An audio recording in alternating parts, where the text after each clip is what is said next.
Alhamdulillahirabbil alamin wassalatu wassalamu ala asrafil anbiya wal mursalin sayyidina wa maulana Muhammadin wa ala alihi wa sahbihi ajma'in amma ba'du fa inna asdaqal hadis kitabullah wa khairal hadi hadi Muhammadin sallallahu alaihi wasallam wa syarrul umuri muhdatsatuha fa inna kulla muhdatsatin bid'ah wa kulla bid'atin dhalalah wa kulla dhalalatin finnar.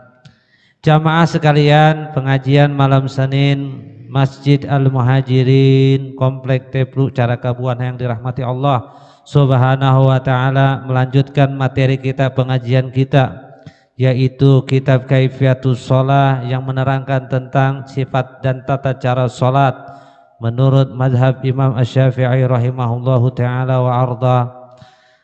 Terakhir kemarin kita masih seputar dua sesi, yaitu adalah membahas mengenai ruku. Sekarang masih seputar yaitu ruku dan yang bersangkutan dengan ruku, dan kemudian selanjutnya itu mengenai sujud. Terakhir kemarin halaman 31 pada baris yang keempat dari atas, paragraf keempat dari atas.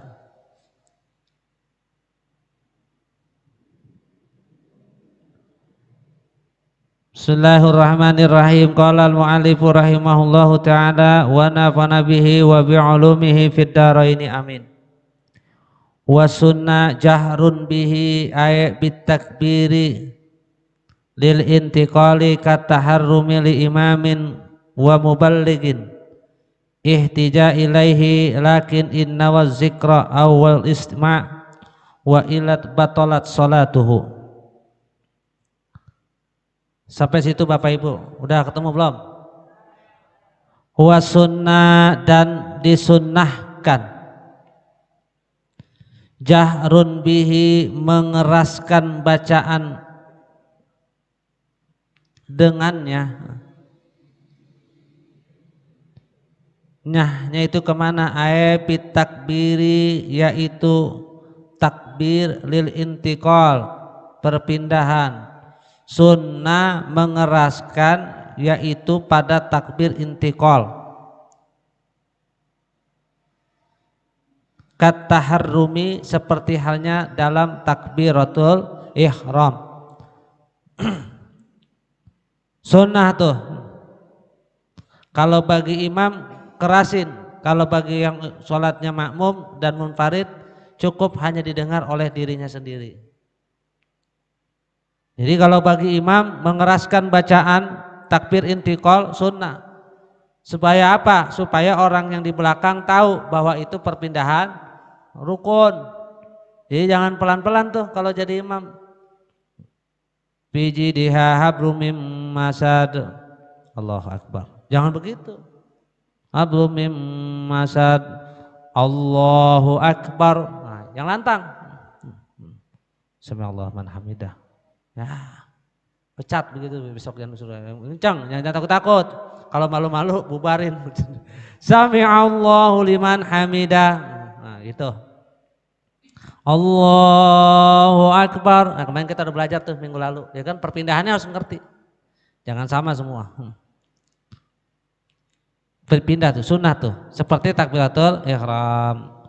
Bagi siapa? Li imamin wa muballigin, bagi imam dan muballigh. Keras. Bagi munfarid dan makmum juga mengeraskan, tetapi bacaannya hanya didengar oleh dirinya sendiri. Bagi imam dan mubaligh sunnah tuh, imam dan mubaligh. Mubalighnya seperti apa? Yang dimaksud mubaligh di sini adalah mereka yang merantarai imam untuk menyambungkan bacaan takbir intiqal, yaitu bukan mubalik yang dimaksud mubalik penceramah, tapi mubalik di sini kalau bahasa kitanya muroki atau bilal, itu namanya mubalik. Seperti hanya kalau di Timur Tengah, di Saudi, di Masjidil Haram itu ada kan tuh ya, Allahu akbar, Allahu akbar. Nah itu namanya mubalik tuh. Ya kan, sampai bismillahirrahmanirrahim kan seterusnya itu kan. Alhamdulillahirabbil alamin sampai wallah amin sampai selesai kan baca surah. Kata imam, kata si imamnya setelah baca surah dari dia takbir. Allahu akbar. Allahu akbar. Sami'allahu liman hamidah. Rabbana walakal hamd. Nah itu sering dengar gitu. Itu namanya mubaligh. Sunnah mengeraskan. Ihtija ilaihi yang dibutuhkan. Ilaihi pada mubaligh. Ingat ya, kalimatnya dibutuhkan. Kalau nggak dibutuhkan gak usah pakai mubaligh. Belagu-belagu masjid kreo depluk pakai mubaligh. Kedengeran ini dari ya nggak di belakang mau jarak berapa meter ke pohon rambutan di belakang kedengeran. Ya nggak sampai mana pohon sawah belakang sampai ujung kedengeran kanan kiri. Jadi nggak usah lah. Kata di sini Ustaz, siapa yang mau balik nggak usah. Langsung kalau di sini pakai mubaligh Allahu akbar, Allahu akbar, wah kayak Masjidil Haram gitu. Enggak usah. Karena ihtija ilaihi yang membutuhkan padanya. Kalau butuh silahkan, kalau enggak usah. Contoh yang dibilang butuh nih. Masjid kan lebar nih, besar. Besar enggak dikatakan di masjid? Kalau dihitung dari masjid-masjid yang lain ini besar loh. Dari sini aja sampai sana kurang lebih ada sekitar 500. Ya kan, sisi sananya total 800 nih sampai ujung sana. Taruh deh waktu sholat Jumat lagi asik-asik baca Siratal ladzina jepret mati lampu, ya kan, mati lampu, otomatis yang di belakang nggak kedengeran bacaan imam. Atau lagi sholat isya, kalau isya kan sedikit, yang dibutuhkan aja sholat Jumat. Nah di sini pentingnya kita tahu ilmu bahwa itu kalau dibutuhkan, wah imam kayaknya kalau beberekan gempor juga nih, ya kan? Gak mungkin dia beberekan sampai habis-habisan, bener gak? Teriak-teriak di sini kan, Allahu Akbar, wah, kan habis nanti. Nah cukup yang di tengah itu di siapa Ustadz, siapa sih misalnya nanti kamu harus apa yang berbuat yang biasa kerja di sini, mereka harus tahu posisi ketika mati lampu jebret langsung di belakang. Posisi tengah atau di sebelah kanan atau kiri langsung dia inisiatif. Nah langsung inisiatif jikalau mic-nya mati atau apa yang kalau seandainya dia tidak pakai mubaligh kacau nih sholat. Pernah kejadian gak begitu? Apa mic-nya jatuh, apa-apa gak kedengeran. Sehingga ketika mulai sholat pertengahan tahu-tahu Allahu Akbar, Allahu Akbar. Nah kalau pas lagi berdiri mungkin tahu, tapi ketika pas posisi ruku udah beres apa belum nih ya? Akhirnya main angkat-angkatan tuh pala. Nah pas lagi sujud, ya kan, main ciluk bak dah, ciluk bak belum. Nah itu turun lagi, oh belum gitu. Karena kenapa? Nggak ada si mubaligh. Jadi kalau udah begitu. Ketika mati lampu fiha ainun jariyah, wah mati lampu jebret udah langsung nanti belakang ketika selesai iya bahum Allahu Akbar Allahu Akbar. Nah jangan semua jadi mubaligh, ada sunnah jangan. Jadi mesti ada perjanjian dulu ittifaqiyah antara pengurus masjid DKM dan 2 orang siapa yang ditugasi nih. Jadi mesti ada ini begitu mestinya. Kalau lagi sholat Jumat, Idul Fitri, Idul Adha atau sholat-sholat yang sifatnya banyak kayak sholat maghrib mungkin kalau banyak. Tapi kalau kayak sholat isya tadi kayaknya nggak perlu. Nah nanti ada syarat-syaratnya tuh. Ya ketika sudah tahu itu pengurus DKM langsung menunjuk pada siapa nih. Kamu aja ya kalau kamu nggak ada baru yang kedua dia. Jadi jangan bentrok. Nah, ketika itu langsung mulai. Sami'allahu liman hamidah. Rabbana walakal hamd. Jadi yang di belakang udah naik. Allahu Akbar, Allahu Akbar. Nah, langsung yang di belakang juga pasti ngikut gitu. Itu lebih enak. Boleh yang begitu? Boleh? Boleh karena yang dibutuhkan. Lakin akan tetapi, nah ini starting pointnya sini nih. Inna wazikra awwal isma. Akan tetapi jika berniat itu dengan zikir ataupun dengan niat memberi pendengaran. Nah, jika niat berzikir atau memberi pendengaran. Jadi niatnya kudu dua. Kata ulama nih. Kalau dari Ibnu Hajar berkata begitu, ulama yang lain. Sebagian yang lain berkata satu saja cukup. Satu saja cukup berniat, yaitu niat berzikir, atau niat yang kedua niat memberi pendengaran. Paham nggak? Jadi begini, ketika si imam itu mati lampu atau dibutuhkan, waduh, jamaah membeludak sholat Jumat, sampai sana nggak kedengeran. Kalau nggak pakai Bilal, nggak pakai muroki, nggak pakai mubalik, kacau nih masjid. Maka langsung siapa yang ditunjuk di tengah, di pojok itu, dia ketika mau memberikan mubalik mesti niat di dalam hatinya, niat memberi pendengaran atau niat berzikir. Kalau nggak niat berzikir, bagaimana nggak niat wal isma? Wa illa batolat sholatuhu. Kalau dia tidak niat zikir dan niat memberi pendengaran, batal sholatnya. Batal sholatnya. Sholatnya sih yang mau balik itu, tapi tidak semua. Sama halnya jika seseorang memberi peringatan kepada jamaah yang ada di belakang ketika imam salah dalam membaca surat. Ini diperhatikan. Ketika imam salah membaca surah atau lupa, di belakang main nyaut, batal sholatnya. Kalau tidak niat berzikir atau memberi peringatan, memberi tanbih. Contoh, ketika imam baca surahnya panjang, ya kan?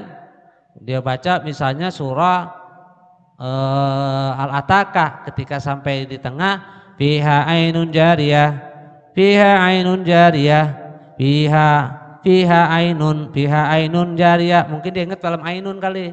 Fiha ainun jariyah, kata di belakang fiha sururu marfu'atu wa aqwabu maudu'ah. Nah, nyeletuk. Tanpa ada peringatan, tanpa ada zikir, dia niat dalam hati seperti itu, batal sholatnya. Kok begitu? Dalam mazhab Imam Syafi'i seperti itu dikatakan. Jadi kalau memberi peringatan di belakang, ini di belakang nih memberi peringatan, fiha ainun jariyah, fiha ainun jariyah, fiha ainun. Waduh, kata yang di belakang, imam mulai salah nih, keder nih di sini nih, keliru nih, langsung saya niat memberi peringatan. Fiha ainun jariyah, fiha surur marfu'atu wa aqwabu maudu'ah. Terusin imam, gitu. Kalau imam terusin, oh iya, nah itu. Jangan balik badan. Terima kasih.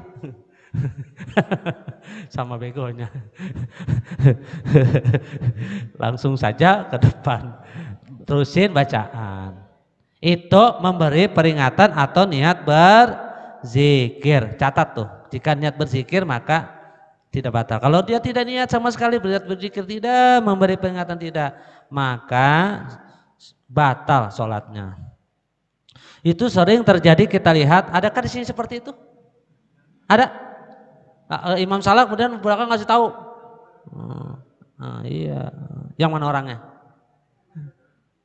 Ada? Pakai baju apa dia? Ya begitu dah. Jangan.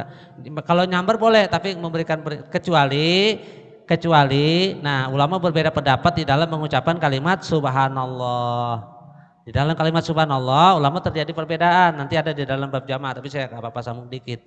Boleh diniatkan dengan berzikir atau tidak. Misalnya imam salah, harusnya tasyahud, dia berdiri subhanallah. Nah, tanpa memberikan dalam inisiatif, yaitu niat dalam hati.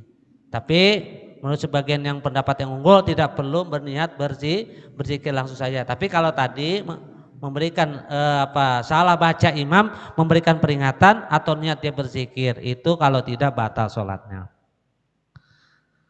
Kama qala syekhuna fi syarhil minhaj, sebagaimana berkata guru kami di dalam kitab Syarah al-Minhaj.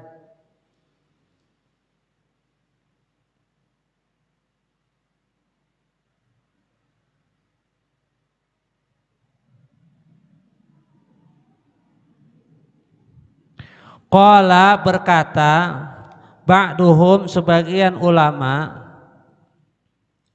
innat tabligha bid'atun munkiratun,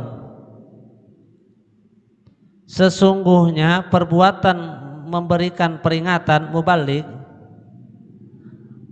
itu perbuatan bid'ah munkaroh, perbuatan bid'ah munkaroh. Fittifaqil a'immatil arba'ah, sesuai dengan imam yang 4, Hanafi, Maliki, Syafi'i dan Ahmad bin Hanbal berkata bahwa perbuatan tabligh ngasih tahu orang kayak tadi tuh, ketika imam ingin tidak tahu kemudian dikasih tahu di belakang, maka hukumnya bid'ah munkirah. Haitsu di mana balagol makmumin, selama itu yang di belakang para makmum sampai suara sautul imam, yaitu suara imam. Ini kayak begini suaranya gede nggak nih?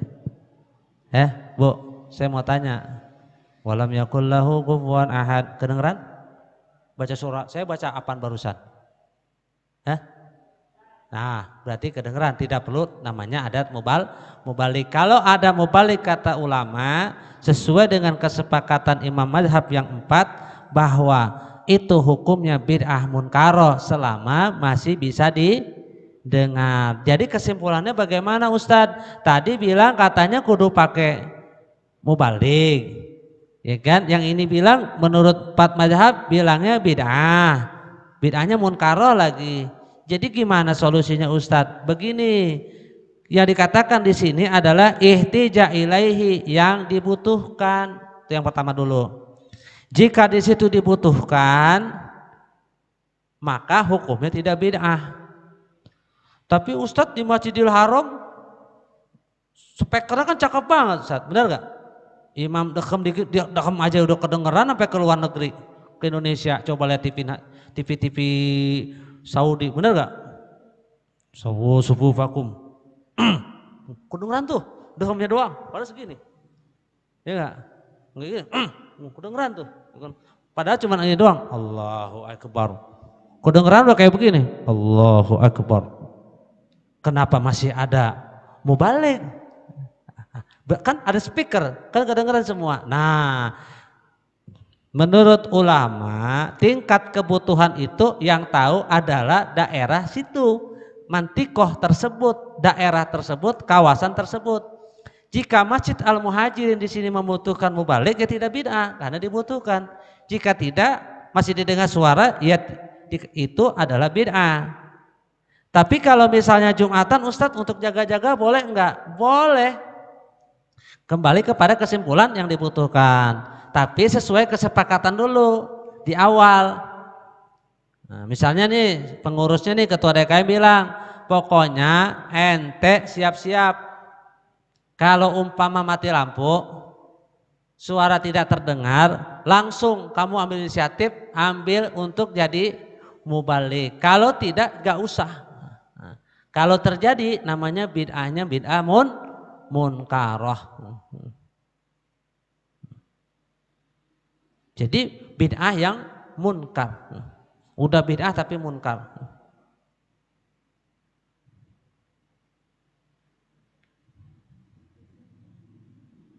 Sesuai dengan kesepakatan 4 mazhab.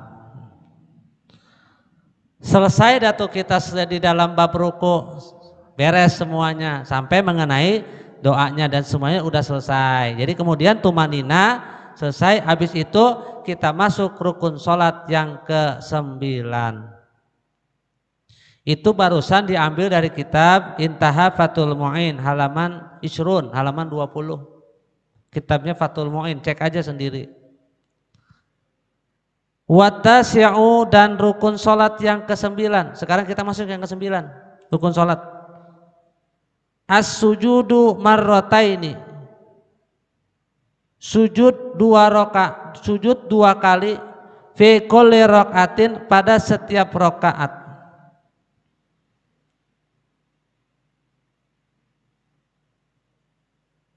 Sujud 2 kali pada setiap rakaat. Sekarang saya tanya, semuanya kan sholat 1 kali. Yang 2 kali apa? Enggak ada kecuali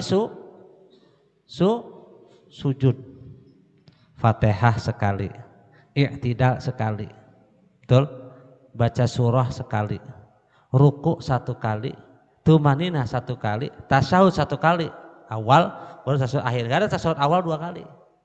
Apalagi diri 1 kali. Enggak ada diri 2 kali kecuali dalam sholat gerhana sama ruku, benar? Nah itu pun dalam pengecualian. Semuanya sholat 1 kali kecuali sujud 2 kali. Kenapa sujud 2 kali dan yang lainnya 1 kali? Jawab.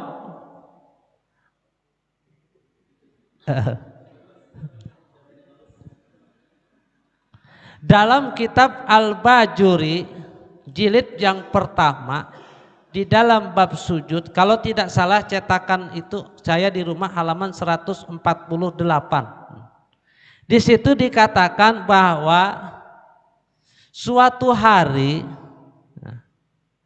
sebelum Allah menciptakan manusia, Allah menciptakan makhluk namanya Azazil. Azazil ini dulunya Az-Zahid Al-Abid Al-Arif, orang yang zuhud, ahli ibadah, yang tahu ma'rifatullah. Enggak ada lagi hamba Allah yang paling ahli ibadah seibadah-ibadahnya kecuali ini Azazil dan kawan-kawannya. Siapa Azazil ini? Nantinya dia adalah yang seorang ahli ibadah, kemudian dia berubah menjadi seorang ahli maksiat.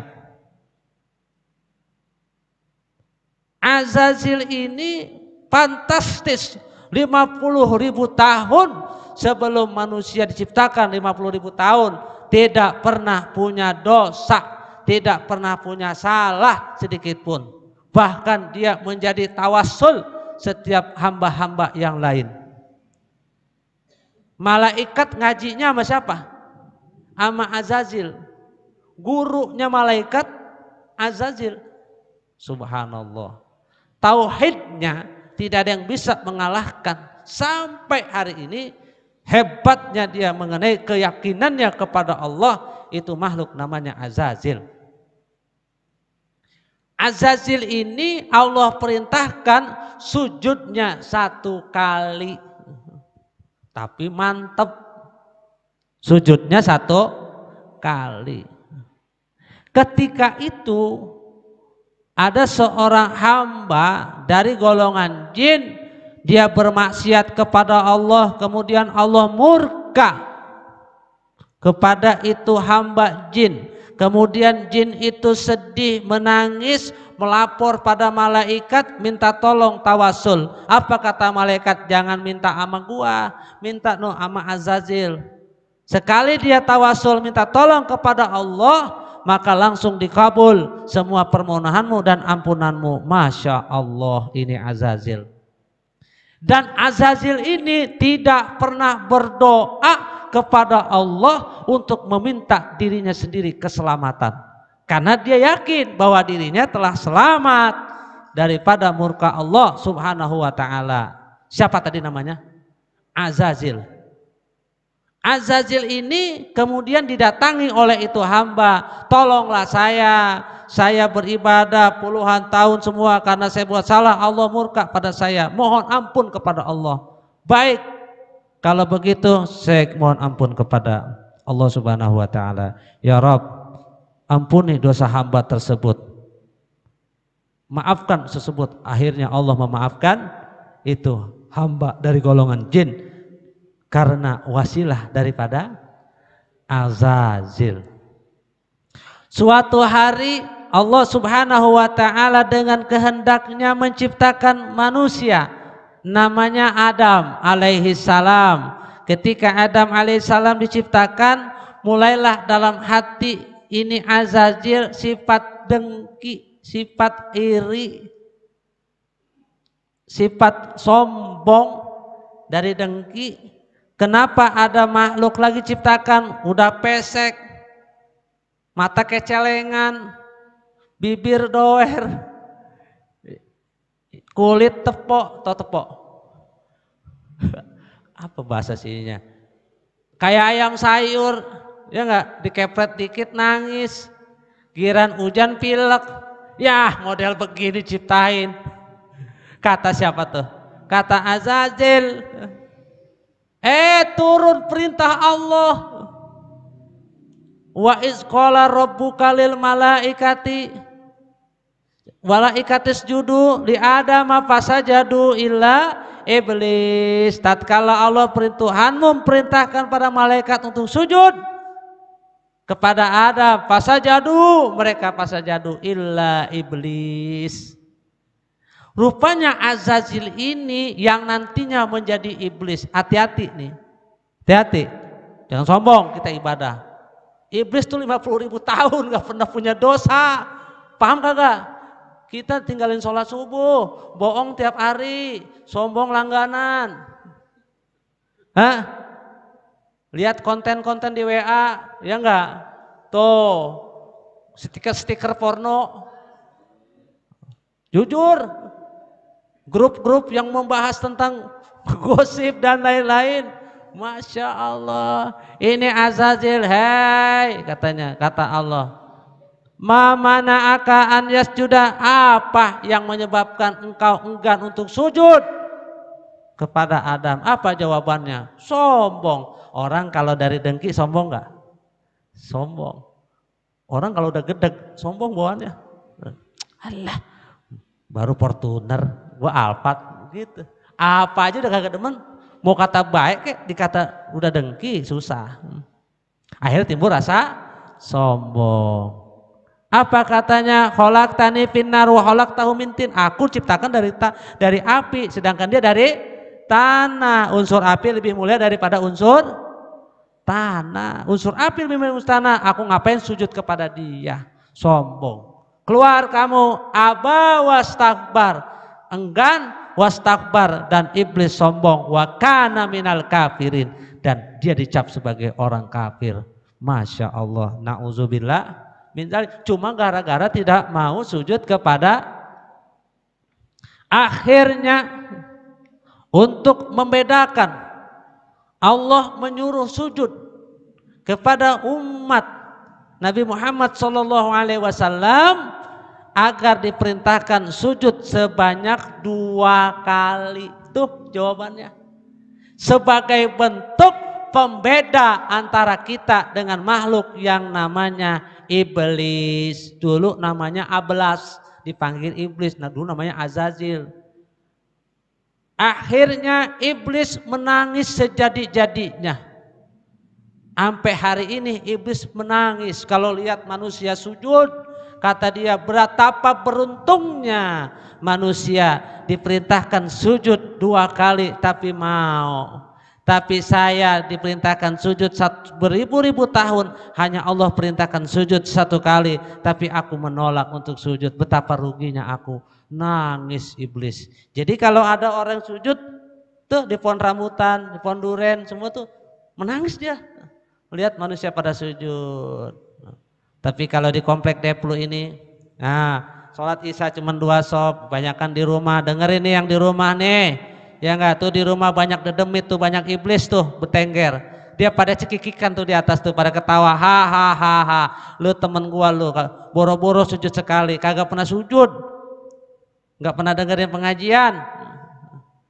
Lebih baik katanya nih sini pada sedih menangis. Saya musuh-musuh saya nih, aduh mubin nih, yang sujud 2 kali. Oleh karenanya Allah perintahkan menjadi pembeda ibu-ibu, sujudnya 2 kali. Makanya kenapa yang lain sekali sujud 2 kali, untuk membedakan kita ibadah dengan iblis. Itu jawabannya kalau mau tahu. Di dalam kitab apa? Hasyiah Al-Bajuri, jilid yang pertama halaman 148. Ya kalau bisa baca buka saja, itu ada di situ. Yang cetakan wallahu alam cetakan yang lain, tapi itu ada di kitab naskah Al-Bajuri dan di kitab-kitab yang banyak, termasuk manuskrip dari ulama Thailand. Itu pun berkata, dan seluruh ulama-ulama juga berkata bahwa kenapa diperintahkan sujud 2 kali, karena ceritanya adalah seperti itu. Pelajarannya kita jangan sombong, ya baru ibadah cuma segitu doang, baru sholat isya, sholat zuhur, sholat maghrib, udah sombong diri kita di hadapan Allah. Ibu baru cuma wirid 1000, ibu cuma wirid 1000, ya enggak, bapak cuma cari wirid 500, gak ada apa-apanya dibandingkan dengan cacingnya Nabi Daud. Cacingnya Nabi Daud, dia siang hari dia mampu untuk beristighfar sebanyak 1000 kali, dan cacingnya Nabi Daud alaihissalam dia mampu membaca sholawat 1000 kali di malam hari. Siapa yang mengalahkan? Belagu banget cacing tuh di zaman Nabi Daud. Kok tahu? Karena Nabi Daud bisa berdialog kepada binatang. Baru kita beri dan tahlil aja ngantuk. 33 la illallah la illallah la illallah la illallah la illallah. Ntar kalau ustadznya udah beres la ilaha illallah la ilaha illallah, baru begitu, baru 33. Baru 50 ngiler kali 50 la illallah la illallah la. Enak banget tuh ya, pulang bawa besek. Ya Allah, orang deplu. Iya, jangan sombong, iblis tuh masya Allah. Saya kadang-kadang ya Allah, ya kan, ya Allah biha ya Allah biha Allah bisulhati manas aluka ridho kawal jannah wa nauzubika min syawati kawan nar. Kita kalau masalah ibadah ya Rob, saya mah kagak pantas masuk surga, benar gak? Pantas bu? Gak pantas. Iblis saja yang begitu aja kagak pantas, ya apalagi kita. Ibadah pas-pasan, sedekah goceng, kadang 2000, asal maulan mulut, jarang pada sedekah. Benar gak Pak? Benar Pak? Gitu. Sholat seadanya, tahajud gak pernah. Ya Allah, punya wudhu kering mulu, jarang dipakai. Baca Quran gak pernah, lebih baik baca WA. Mau masuk surga ya kayaknya jauh bener. Jauh, roman-romannya jauh. Kayaknya gak pantas untuk kita masuk surga. Pelajaran buat kita lah. Yang penting kita terus berusaha. Makanya yang menyebabkan orang masuk surga karena rahmat Allah, bukan ibadah. Kalau karena ibadah nggak sanggup kita, nggak ada ukuran. Siapa yang berani jamin di sini yang ibadahnya nggak ada? Hatta Nabi SAW tidak dijamin surga dengan ibadah. Benar, Nabi yang bilang sendiri, la yadkhuluna jannah bi amalihi. Nggak ada yang bisa masuk surga sesemuanya kecuali dengan amal yang nggak ada, kata Nabi. Semua sahabat bertanya, ya Rasul, illa anta, termasuk engkau tidak dijamin ke surga, masuk surga dengan amalnya. Termasuk saya, kata Rasul, illa ayyatagu minallahu birahmatihi, kecuali Allah memberikan kepada saya dengan rahmatnya. Jangan salah paham. Bentuk Nabi ibadah karena jadi abdan syakuro, hamba yang bersyukur. Itu Nabi yang maksum, kagak punya dosa. Kakinya bengkak, benar nggak? Sakit-sakit karena sering bangun malam sujud, nggak kayak bapak, ya kan? Asam urat, asam lambung, susah bangun karena banyakan makan pete. Umur 65, udah habis, kelar hidup. Kolesterol, makan sate, umur 70, ya udahlah.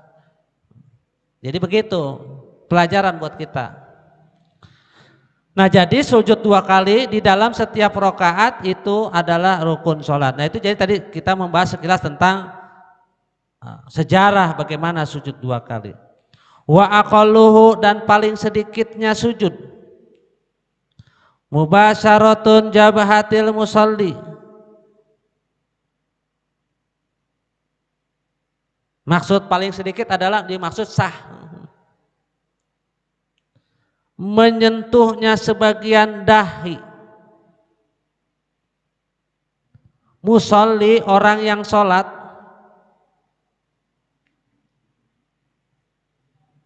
Mau diasujudihi, pada tempat sujudnya. Minal ardi, atau pada lantai tanah. Au ghairiha, atau pada selainnya, karpet, keramik, dan lain-lain. Paling sedikitnya menyentuh. Asal nempel ke tempat sujud, udah.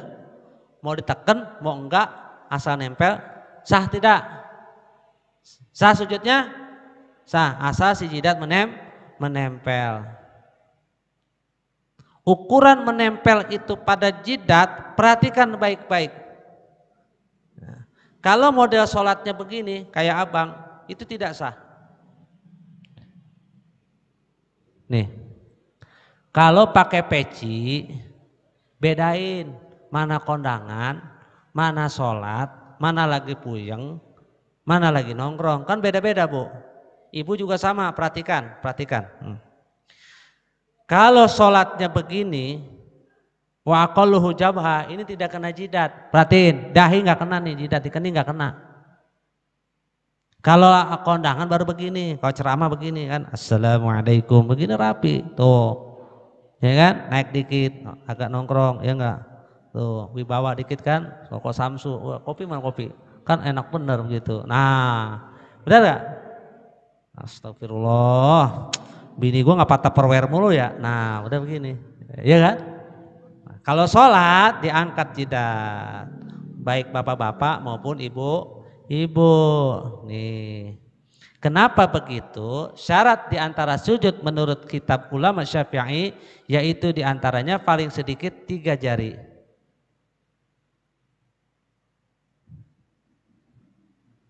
Nah, pegang tuh jidat.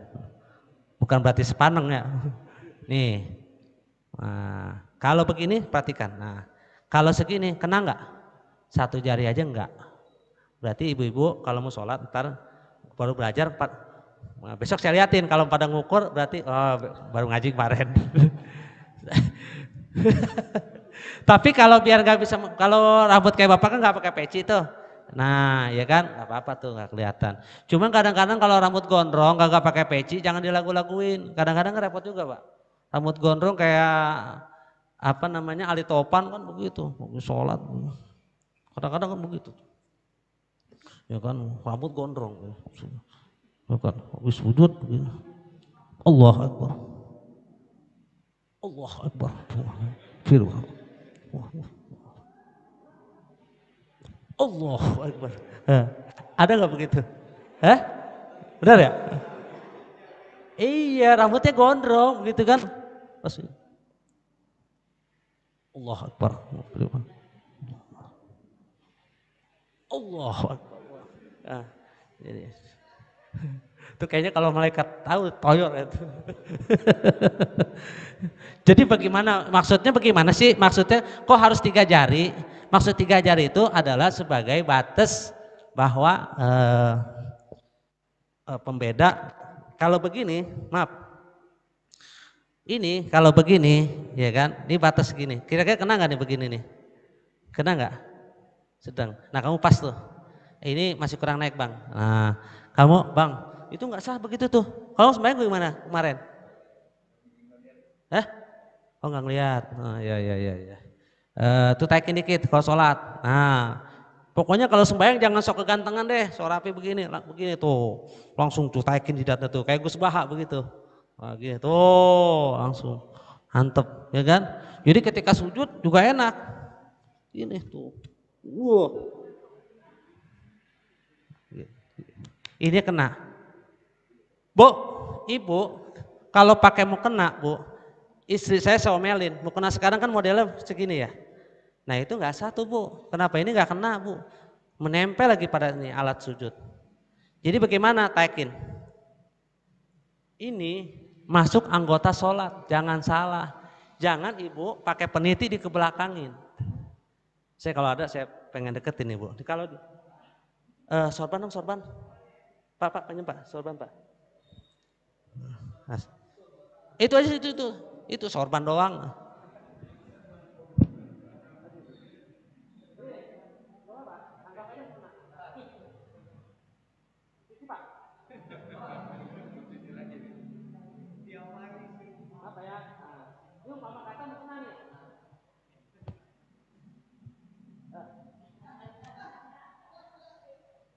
Ini umpama kata mau kena, kan begini ya? Nah, ini jangan begini bu. Nih, kalau begini sampai batas ini, ada kan kena gitu, ya kan? Nah, kalau modelnya seperti ini tidak sah, mesti taik bu. Tapi rambut yang kelihatan. Nah, Kalau misalnya ibu pulang masih longgar, jepret bu pakai karet kayak apa keikat kayak bekas gado-gado nggak apa-apa dah. Bawahnya bu, ini tidak di sini. Antar kalau lihatnya di YouTube aja bu jelas. Tidak di bawah sini jakun, tapi di depan. Center yang benar di sini nih. Kalau keker nih, kalau di sini nih, ini aurat nih. Jadi agak ke sini bu, tuh. Cantik ya? Segini, tuh. Jadi di sini bu, ya. Saya nggak kelihatan sih bu. Nggak apa-apa ngaji. Ya, jadi maaf Pak, terima kasih. Jadi agak ditaikin ibu-ibu,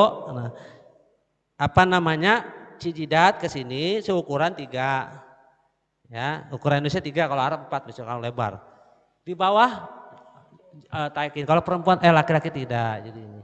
Ya, segini. Tapi kalau udah lagi biasa kondangan ceramah atau apa ya begini nggak apa-apa.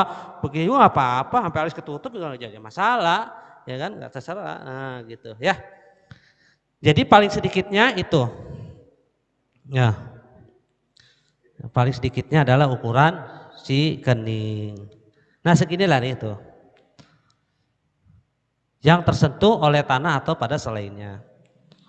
Wa akmaluhu ayyukabbira lihawi, dan paling sempurnanya sujud, paling utamanya sujud, paling sempurnanya sujud ayyukabbira, yaitu membaca takbir lihawiyihi ketika hendak turun, lis sujudi pada sujud, bila raf'i yadaihi, dengan tidak mengangkat kedua tangan, wa yada'u rukbataihi, dan meletakkan rukbataihi kedua lututnya, summa yadaihi, kemudian kedua tangannya, summa jabhatahu, kemudian dahinya, wa anfahu, dan hidungnya. Insyaallah minggu depan kita lanjut mengenai sempurnanya itu dulu aja artinya. Insyaallah minggu depan kita lanjut dalam sempurnanya sujud. Jadi sampai situ pembatas daripada bagaimana paling sedikitnya sujud. Insyaallah minggu depan kita lanjut dalam sempurnanya sujud. Ini panjang juga soalnya, kalau saya jelaskan nanti nggak cukup sampai waktu. Karena perlu detail, perlu praktek, dan perlu latihan di depan nanti bersama tim dari masjid ini. Untuk saya harapkan minggu depan berikan contoh di depan. Wallahu a'lam bishawab. Ada pertanyaan Bapak Ibu seputar mengenai ruku dan sujud tadi minimalnya? Silakan kalau ada. Cukup? Imam pakai, oh tidak masalah, itu hanya dalam adab ya kan. Asal nggak pakai baju Rolling Stone aja, apa-apa. Pendek, yang penting rapi baju koko nggak. Itu pun jadi permasalahan dulu angkatan 70-70 waktu di daerah saya. Nggak boleh, yang diangkat imam, yang di depan nggak boleh pakai koko pendek segala macam. Jadi menurut saya nggak apa-apa. Nah, artinya itu hanya segi adab aja, itu adab saja. Jadi kalau bisa pakai panjang, kalau bisa siapkan di sini imam pakai baju jubah, ada jubah. Nah, iya pakai jubah itu aja. Kalau misalnya ada jubah untuk yang biasanya khotib tuh kalau di masjid mana siap didiain gitu. Tapi kalau ditanya gimana sholatnya, makruh tidak, itu segi adab aja. Adab di dalam sholat bagi imam, pemantasan aja sih. Gimana sih kalau pantas gitu kan? Pemantasan aja. Kalau dibilang batal tidak, dibilang makruh juga tidak. Itu hanya segi etika saja, adab. Kira-kira kalau kondangan pakai kaos boleh nggak bu? Boleh ya. Saya kondangan pakai kaos. Tapi kan eloknya pakai apa? Kalau Indonesia pakai batik, ya nggak, keren gini pakai jas. Cuma repot kalau Indonesia saya pakai jas, nggak kawin lagi. Gitu, jadi pakai jas. Kalau di Arab pakai jas, ini pakai batik. Ya jadi rapi, pakai peci, ustadz, gitu misalnya. Ustadz nggak pakai peci, kan pantas doang, ya kan? Ya, kalau ustadz nggak pakai peci, wah langsung dituduh, wah ustadz apa nih? Nggak juga. Itu hanya keelokan, kepantasan dalam bermuamalah, termasuk dalam sholat, itu aja. Sekarang begini, ada dia pakai koko pendek, yang di belakangnya jamaah, koko rapi, pakai sorban semuanya, bacaan rebek, dia Fatihahnya bagus, kaos apa namanya, pakai koko buntung, namanya kan koko kaos. Kira-kira siapa yang jadi layak jadi imam? Dia pakai koko pendek, koko pakai peci rapi, cuma koko pendek. Yang di belakang rapi, pakai sorban, pakai peci haji, wangi lagi, minyaknya misik lagi. Wah, baunya udah kayak di depan haram. Wah, sorban panjang lebar di belakang, tapi Fatihahnya rebek. Yang sebelahnya juga begitu, gamis, udeng-udeng, Fatihahnya jelek. Kira-kira pilih yang mana? Nah, tapi keelokan saja, pantasnya saja. Jadi itu tidak menjadi patokan juga ketika di dalam berpakaian. Tapi nanti ketika ukurannya adalah bentrok antara imam satu dan imam yang lain, baru nanti diukur dari pakaian. Itu ada babnya nanti di dalam sholatul jamaah. Ada nanti babnya tentang bagaimana ukuran ahaqqu bil imamah, yang hak paling menjadi imam siapa saja. Nanti penjelasannya akan seru panjang ini. Siapa yang menjadi hak dalam berjamaah. Nah. Wallahu a'lam bishawab. Wassallallahu alaihi wasallam Muhammadin wa ala alihi wasallam. Walhamdulillahirabbil alamin. Al-Fatihah. A'udzubillahi minasyaitonir rajim. Bismillahirrahmanirrahim.